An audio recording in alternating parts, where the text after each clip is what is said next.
خۆشەویستان، ئەو کاتتان باش. ئەمن مام کوردنژادم. ئێستا ئێمە بە بنەماڵەوە لە شاری قاهیرەی میسرین.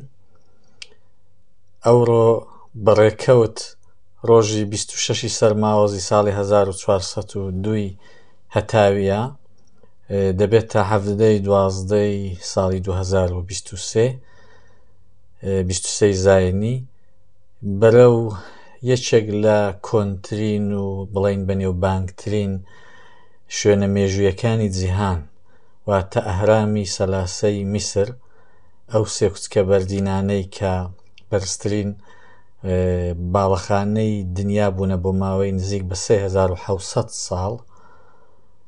بەرەو شوێنەی دەچین، هەروەکی دەبینن قاهیرە بەگشتی شارێکی وێران و دەرهەم بەرهەم و شپڕێەوە. ئێستا کە ئەمە دەبینین لە دووری نزیک بە 20 کیلۆمتر ڕا ئەو هێرەمانە و جوورە دیارن، نیشانەوەی بەڕاستی بەرزن. ئێستا دەمێکی دی نزیکتر دەبینەوە، دەبینین کە دیسان چەندە لە دووری 10 کیلۆمتریش چەندە بەرزاییان دیارە. ئەو شارە بەڕواڵەت لە فیلمەکەیدا جوان دیارە، بەڵام ئەگە لە نزیکەوە بیبینی بۆ هەمیشە پەشیمان دەبێەوە. ئێستامە 10 کیلۆمتر تقریبەن دوورین لە هێرەمەکان، بە زووی نزیک دەبینەوە، دەور لێ دەدەینەوە، بە زووی دەگەینە ئەو شوێنەی. بەداخەوە زۆر ئەزمووی ناخۆشمان هەبوو. پێم خۆشە لە کاتی چاولێکردن لە هێرەمەکاندا باسیێندێک ئەزموونی خۆم دەکەم، بۆ ئەوەی کە منیش زۆر بە حەسرەت بوومە شوێنێ ببینم. ئەو شوێنە بەڕواڵەت خۆشە، بەڵام ئەو جووری کە دەبێت بۆ تووریست و گەشتیار هیچ خزمەتگوزاریەکی ئەو تۆ دابین نەکراوە. ئێستا مەڕێک لەو حەوشەینە، پاش دەمێکی دەچین ئەو شوێنەی بڵیتان دەفرۆشن. دەکرێ بڵم ئەوی حورمەتە بۆ گەشتیار دانەندراوە، دەکرێ بڵم وڵاتێکی شپڕێ و سیستەمێکی یەکجار گەندەڵ. ئەتۆ هەر لە سەرتاوە کە دەچی ئەو شوێنەیەچی ئەو حەوشەی بێزار دەبی، لە حاڵێکدا سەدان و هەزاران تووریست دێن. ئەمە لە حاڵێکدا ئێستا ڕەنگە کاتێکی حساسیش بێ، هەوای زۆر خۆش نییە، هەوای تاڕادەیەک ئەوەندە گەرم نییە، 20 دەرەجە گەرمە، بۆ تووریست ئەوە خۆش نییە. بەڵام بەو حاڵەش بە تایبەتی بۆ تووریستی ئوروپی خۆشە کە گەرمتر بێت، چون زۆربەی تووریستەکان بۆ هەوایەکی گەرم و خۆش دێن، بۆی کە تاولێیاندا، بۆی کە ڤیتامین دەی بگرن. بەڵام ئێستامە لەو حەوشەینە، پێم خۆشە هەندێک شتی بە چای خۆتان ببینن. ئەوە دەچین بەرەوە حەوشەی، ئەمە دەبینی تووریستەکان دادەبەزن، تووریستێکی یەکجار زۆر دێ. ئەگە وڵاتە تێگەیشتنیان باش بایە، تێگەیشتنیان باڵا بایە، دەیانتوانی هەر بەو تووریستانە ئەو شارەی بگۆڕن، شاری قاهیرە بگۆڕن. ئەگەر ئەو شوێنە مێژوویە لە وڵاتێکی وەکو فینلاند با، چونم بۆ خۆم لە فینلاند دەژیم، بێگومان هەموو ڕۆژی ساڵ تووریستی دەبوو. ئەمە یەک.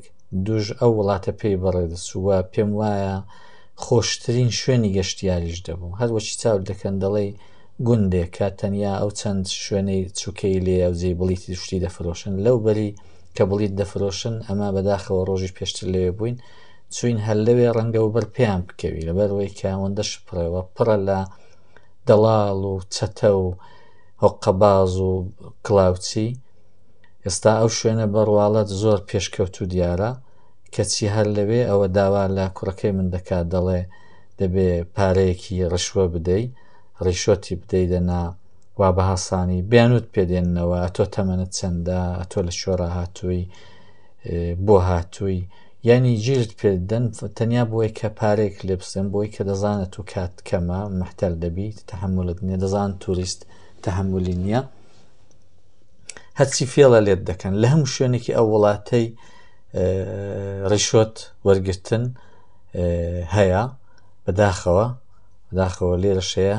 ئەو شتێککە زۆر سەرنجی منی ڕاکێشاوە، بەداخەوە دەکرێ بڵین نۆعێک تۆهین و بێحورمەتیە بە تووریست. دەبینی ئەو قیمەتی ئەو بڵیتێک کە پێی دەچێ ژوورێ بۆ تووریست نزیک بە 9 بەرابەری کەسێکی کە پاسپۆرتی وڵاتی عەرەبی هەبێ، نەک هەر خەڵکی میسر بێ، بەڵکو عەرەب بێ. ئەو نیشانەیەوەیە ئەوانە بەڕاستی ڕەگەز پەرستن. جا بۆیە زۆر جار ئەگەر کەسێکی کورد شانازی بە نەتەوەی خۆی دەکای یا باسی نەتەوەی خۆی دەکەین دێک کەس لە نێومە پەیدا دەبن دەڵێ ئێمە نابێ ڕەگەز پەرست بین. کەچی ئەوە عەرەبەکان وتیان ئەوە لەوێ نووسیوانە بە ڕەسمی کە بۆ توریست نۆ بەرابەری کەسێکی کە پاسپۆرتی وڵاتی عەرەبی هەبێ. کوڕەکەی میش هەروە بە شۆخی گوتی ئێمە عەرەبین، خەڵکی عێراقین، بەس عەرەب نین. وای وت گوتی ئێمە عەرەب نین. پیان وتبوون ڕەفیقەکانی وتبیان لە هەر جەیەکێکە فشار و بۆ هات بۆ یەکە گیر و پێ نەدەن بڵێن ئێمە ئاشووری عێراقین، ڕەنگە ئێرە مەسیحی زۆر لێیە یارمەتی بکەن.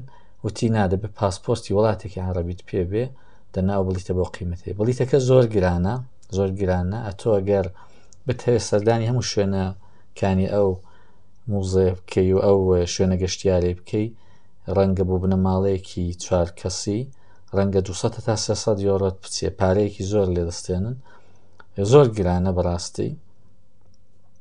ستاو دەبینن ئەوە بە ڕواڵەت خەڵک کەمیش دێ، خەڵک ئەوە بە لێشاو دێ، بە لێشاو دێ، بەڵام کەمترین خزمەت گوزاری ڕانەگەیەندراوە، دروست نەکراوە. هەروەچی دەبینن ئەو خەڵکە و جوورە دێت چاو ئەو دیمەنانە چاو لێ بکەن، هەروە ئاژەڵی بەرەڵا و پڕە جاو خوارەوە پڕە لە ئاژەڵی بەرەڵا، جا هەمووش دێن لە برسان، هەموو دێن بۆلات دێن. ئەتوو هەمەوەی کە دڵت پێ دۆستی ئەم دیمەنێکی زۆر ناشرینی دروست کردووە لەوەی کە دەڵی کەس پێڕان ناگا. بەڕواڵەت سەدان ژن خەریکی پاکردنەوەی ئەو شوێنن، بەڵام ئەو شوێنە زۆر پیسە، نیشانەوێ کەس کاری خۆی ناکە. ئەو هەموو کرێکارە ژنەکە لەوەیە کەس کاری خۆی ناکەەوە. شتێکی زۆر خراپ و سەرنج ڕاکێش کە دەیبینی کاری پاکردنەوە خاوێنکردنەوەی هەموو بە ژنان دەکەن. یعنی نیشانەوەیە پیاو لە وڵاتەی ئەو کارانە ناکاوە، نیشانەوەیە کە هیچ ڕێزێک بۆ ژن دانانێن. ژن ئەو هەموو حیجابە و ئەو مخۆدا پۆشینە و جلوبەرگە بە قەولی خۆیان سەختەی لەبەر دەکاوە بۆی کە خۆیدا بپۆشێ، دێن لەبەر چاوی پیاوان خراپترین و پەستترین کارەکانی پێدەکەن و پیاوەکان هیچ ئەویشەی ناکەن. لە هەمان کاتدا پیسیشە بەڕاستی، لەگەڵەوەیدا ژنیش دەیکەن، هەمووی زۆر پیسە، بێزت هەڵدەستێ.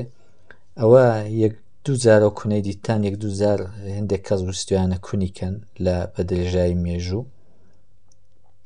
ستامەوە دەبینین گەشتیارەکان هاتوون، ئەو کڵاو سوورەی کە دەبینی ئەوە لە لای کوڕەکەی من سەرۆک ڕاوەستاوە، سەرۆک و زاگرۆس.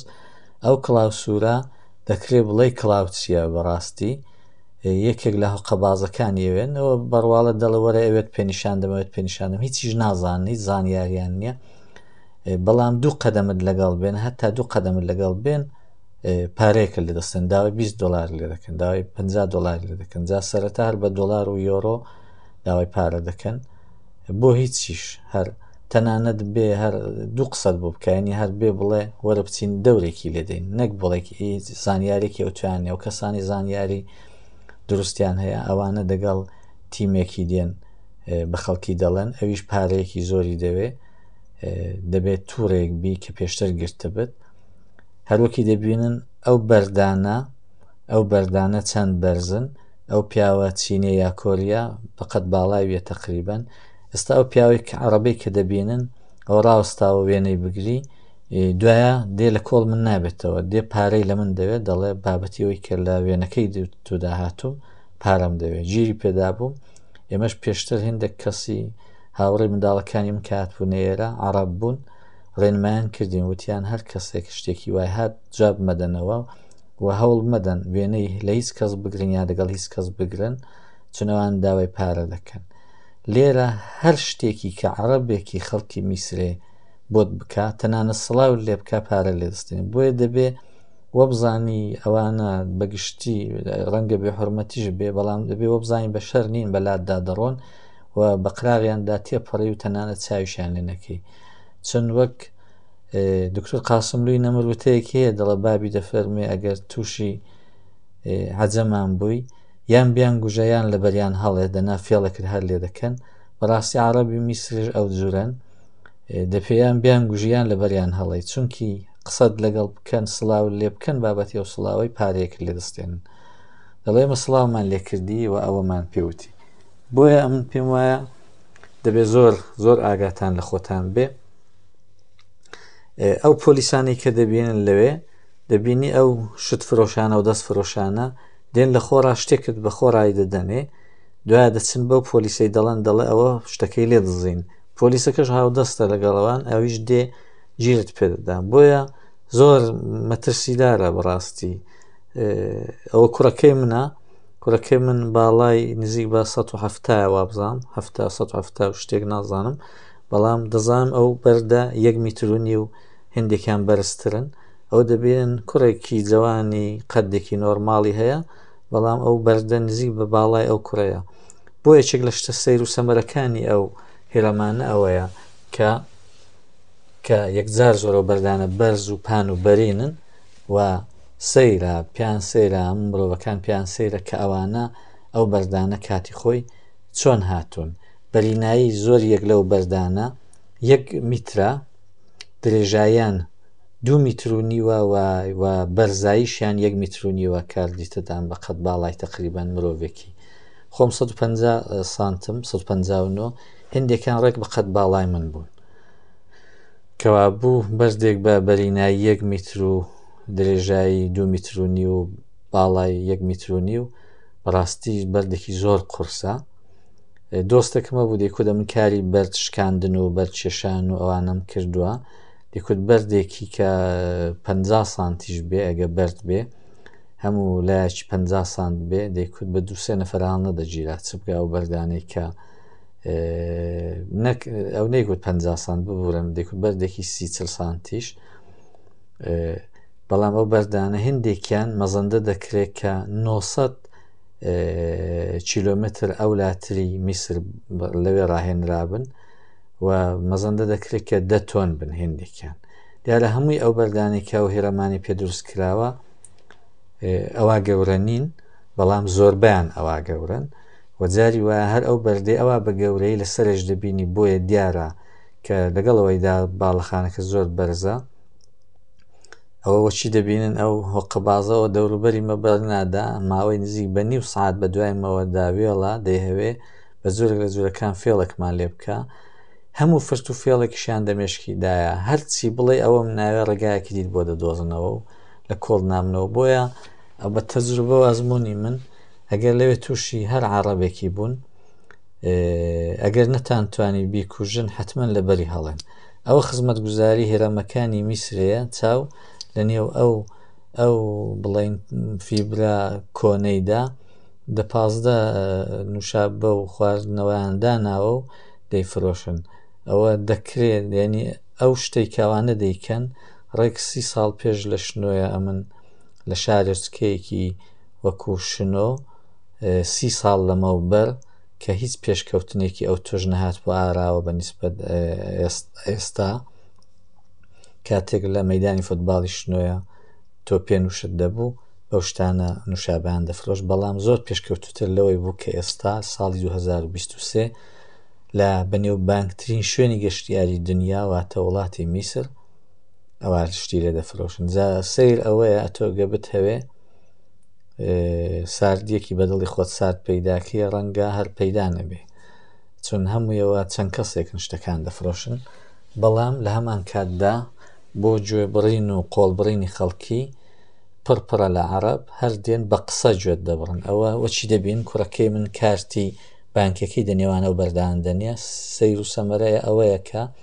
لە هندێک جیان کارتێکی بانکیش تەنانەت جێی نابێتەوە و هێستا دەرنەکەوتووە ئایا ئەو بەردانە بەس ئەو زورە لە قسەر یەکدان دران ڕاوەستاون یا کاتی خۆی زۆرە شتێک وەک چیمەنتۆ یا قوڕێک یان گڵێک شتێک دنیا ئەو بەردانە کرابێت کە پێکەوە چەسپی بن یان دوایە بۆتە بەرد، ینی مەتەڵێکە کەس بۆی هەل نابێ. بەڕاستی لە هەموو شوێنێکیش ناتوانانی وە سەر بەردەکان کە ئیزنت نییە، حکوومەتی میسر ناهێڵێ خەڵک زۆر لێ تێبگا، ناهێڵە توریست زۆر، فقط دەیەوێت توریست بێبی بینە دووێنان بگرێ و پارەیەکی دەستکەوێ، زانیارێکی ئەو تۆ نادا. بەڵام بەڕاستی ئەگەر لە نزیکیش ڕادەیبینی شتێکی سەر سوڕهێنەرە کە ئەو هەموو بەردا کە دەڵێن لە دووری نزیک بە 900 کیلۆمەتر ئەولاتر هاتووە چۆن گەیشتۆتە ئێرە بە چ شێوەیەک.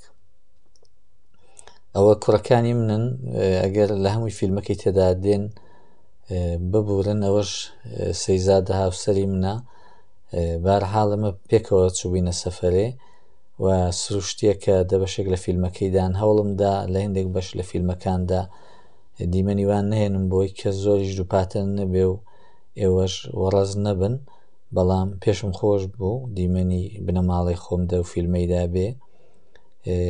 ئەو دیمەنە یەکجار زۆر جوانە چاو ئەو بەردانە چەند بە جوانی لەسەر یەک بە درێژایی 4,000 ساڵ ماون زۆر بەڕاستی سەیر و سەمەرەیە کاتێک کە لەوێ دەبی لە نێو ئەو بەردان دەبی و دادەنیشی و بۆ ماوەیەک تیان ڕادەمێنی دەچێت جیهانێکی دی دەکرێت بەڵام مێشکی مرۆڤ زۆر سووک و خۆش دەکا ئارام دەکا بەڵام ڕاستیت دەوێت بە هەموویەوە ناتوانین چەند سرکەیەک لەو ئارامی لەزەت ببەی و تام بچێژی چونکی عەرەبەکان لە کۆڵ نابنەوە دێن گیرت پێ دەدەن و مێشکی سەرد دەبنەوە. ئەو دیمەنەی کە دەیبینن ئەوە هەموو وشتر و ئەسپ و یەکسم و وڵاغی لێیە دانناون بۆ گەشتیار سوار بن دەورێکت سوار دەکەن جا بە پێی ئەوەی کە چەندە زوو تەسلیمیان بی پارە لێ دەستێن جا بۆی هەیە لە $5 پارە لێ بستێن ئەگەر فێڵە لێ بکەن دەتوان $50 لێ بستێنن.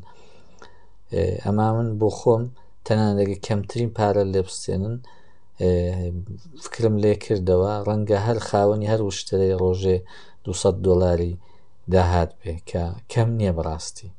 جا هێندێک پیاوم دیتن کە کۆمەڵێک وشتری هەبوو و کرێکاری هەبوو دیار بوو ئەوە ئەو وشتردارە یەکێک لە دەوڵەمەندەکانی ئەو منتەقەیە ئەوە دێن 5 دقەیەک سواری وشتری دەکەن هەتا هێرەمەکەی ئەولاتر دەبەن و لانی کەم ئەگەر زۆر چەنەی لەگەڵ لێدەی جاری وە 200 پۆند دەنا 500 پۆندی میسری لێ دەستێنن 500 پۆندی میسری تقریبان دەکاتە 15 تا 20 یۆرۆ بەس ئەمە زۆرمان چەنە لێ دەدا لەبەر کوڕەکان وانە پێشیان خۆش بوو توانیمان بە 100 پۆند ینی نزیک بە 4-5 یۆرۆ بتوانین ڕازیان کەین. ئەو وشترانیان هێناون جا زۆریشت پەرۆشی وشترەکان دەبێت لەبەرەوەی کە جادەیەکی سفالتیان لێداوە وشتریش بەری پێی وشتری بەڕاستی بۆ نێو لم و خۆڵ و بیابان دروست کراوە دی لەسەرەوانە جادان هەڵدەخلیسکا و پەرۆشم بوو فشاریان زۆر بۆ دەهات ئەوە دەبینەوە دیمەنی و منداڵانە زۆر جوان وێنە دەگرن. چینیەکان زۆربەی توریستەکان پێک هاتبوون لە چینی ئەو نەتەوە چاوچووکانەی ڕۆژهەڵاتی ئاسیا بەڵام زۆرتریان چینی بوون چینی دەوڵەمەندن دێن وەکو گەشتیار. ئەو شوێنێک کە دەبینەوە حەوشی ئەوەیە ئێستا ئەوە لە لای وشترەکانم کوڕەکان دانەویست سوار بن ڕۆژی پێشتری سوار ببوون بەڵام هەر حەزیان لێبوو سوار بن و کوڕەچوو کەم دەیکوت بەرزایی یەکجار زۆرە ئەو بەرزاییە تام و چێژێکی خۆشی هەیە.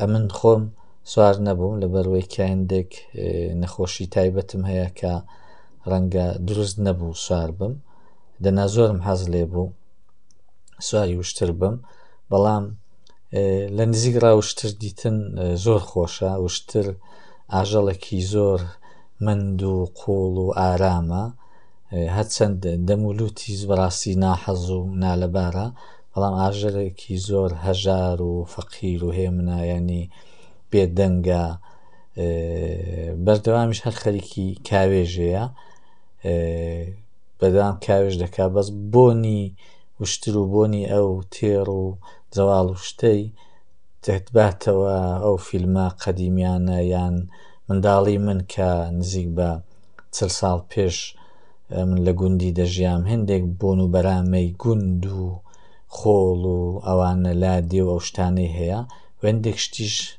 لە خۆوە دەتباتە مێژ و باس لە سەرەتا ئیسلام و چوزانم ئەو کرێبە مێژویانە دەکرێت بەڵام ئەو بۆن و بەرامەیە دەتباتە ئەو شوێنانە.